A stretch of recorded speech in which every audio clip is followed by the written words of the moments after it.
Ti'n darllen ohono?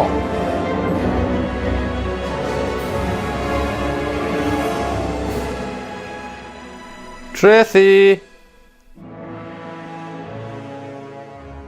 Talwch eich Tracy yma! Cymryd arian gan ei bobl ei hun i'w roi i Rhufain. Gwna'n siŵr dy fod ti'n cadw digon i dy hun. A mae'n cael ffrwyth am ddim.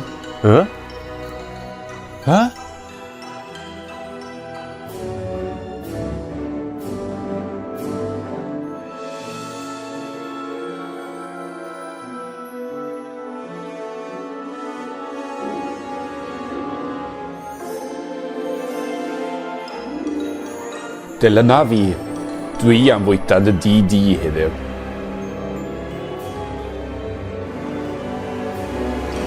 A mae eich athro chi'n bwyta gyda pechaduriaid te?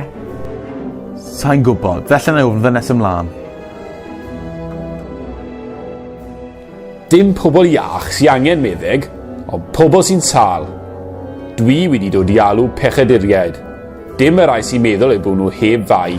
A ni, nes di wahodd fi ac Andreas hefyd, yn ogystal â'r pechaduriaid. Mae croeso i bob bechadur fwyta gyda ni. Casgl o trethu, lladron, twyllwyr, mae croeso i chi gyd.